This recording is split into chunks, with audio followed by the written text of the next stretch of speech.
Google SketchUp tutorial की इस video में आज हम हमारी पिछली वीडियो को कंटिन्यू करेंगे। तो पिछली वीडियो में हमने पुश पुल और ऑफसेट कमांड के बारे में जाना और सीखा। आज की इस वीडियो में हम फॉलो मी कमांड के बारे में जानेंगे और सीखेंगे। तो आपको इस कमांड को माउस के लेफ्ट बटन को प्रेस करते हुए कमांड एक्टिवेट करना है।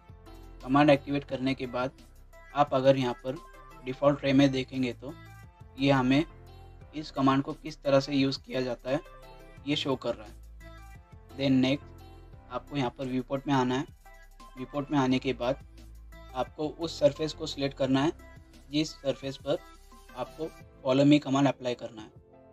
सरफेस सिलेक्ट करने के बाद आप अगर इस लाइन पर माउस के कर्सर को लेकर ड्रैग करेंगे तो इस लाइन के हिसाब से जिस भी शेप के सरफेस को आपने सिलेक्ट किया है उस सरफेस के हिसाब से और इस लाइन पर उस सरफेस को ये एक्सट्रूड करने का काम करेगा। देन नेक्स्ट अगर आपके पास कुछ इस तरह की लाइन है और इस लाइन पर आपको पाइप की शेप में कोई सॉलिड बनाना है तो उसे बनाने के लिए आपको यहाँ पर इस सरफेस को सिलेक्ट करना है।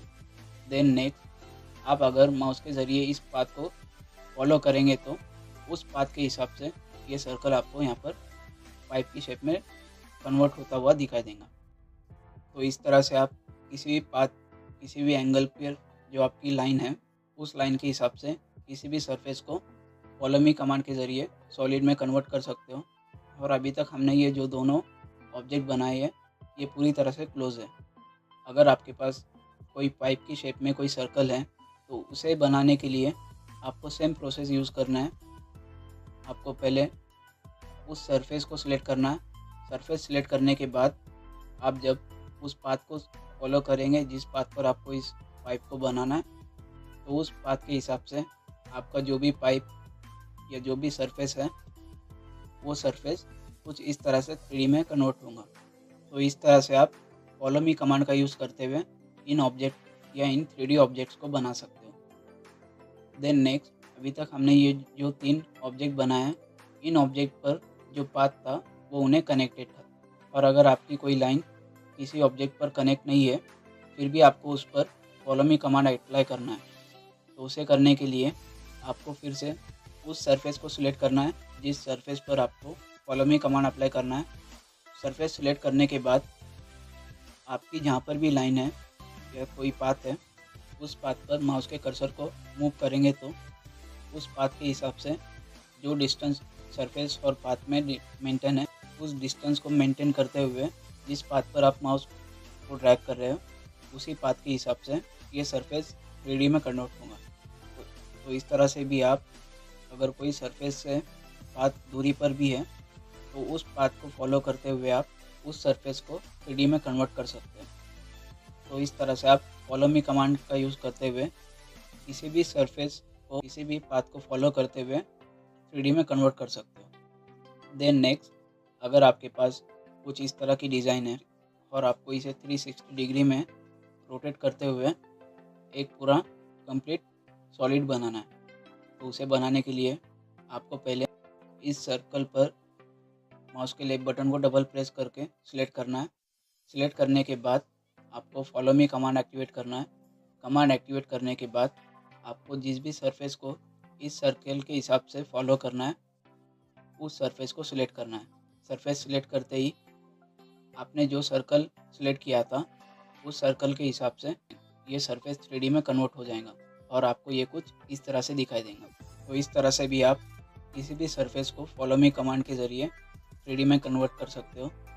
और अगर आपके पास कोई स्क्वायर या रेक्टेंगल है उस पर भी आपको इसी डिज़ाइन को अप्लाई करना है तो आपको उस रेक्टेंगल को सिलेक्ट करना है। रेक्टेंगल सिलेक्ट करने के बाद फिर से आपको फॉलो मी कमांड एक्टिवेट करना है।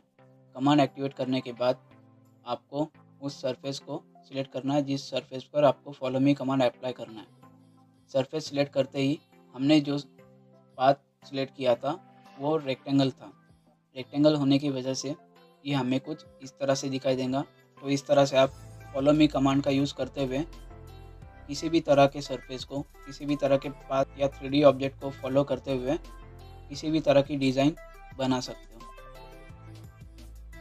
आप जिस भी सरफेस या जिस भी ऑब्जेक्ट को फॉलो करेंगे उसी हिसाब से आपकी डिज़ाइन आपको यहाँ पर दिखाई देंगे। और अगर आपको किसी 3D सॉलिड पर ये सरफेस या डिज़ाइन फॉलो मी कमांड के ज़रिए बनाना है, तो आपको उस सरफेस की किसी एक फेस को सिलेक्ट करना है।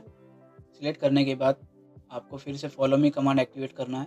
कमांड एक्टिवेट करने के बाद आपको जिस भी डिज़ाइन को, जिस भी सरफेस को फॉलो करना है, उस सरफेस को सिलेक्ट करना है। सिलेक्ट करने के बाद आपने जिस भी सरफेस को सिलेक्ट किया है, उस सरफेस के हिसाब से आपको ये डिज़ाइन यहाँ पर दिखाई देंगे। देन नेक्स्ट, अगर आपकी कोई डिज़ाइन किसी सॉलिड ऑब्जेक्ट के अंदर की तरफ है और अगर आप फॉलो मी कमांड का यूज़ करते हुए उस डिज़ाइन को इस सॉलिड पर अप्लाई करेंगे तो वो कुछ हमें इस तरह से दिखाई देगा।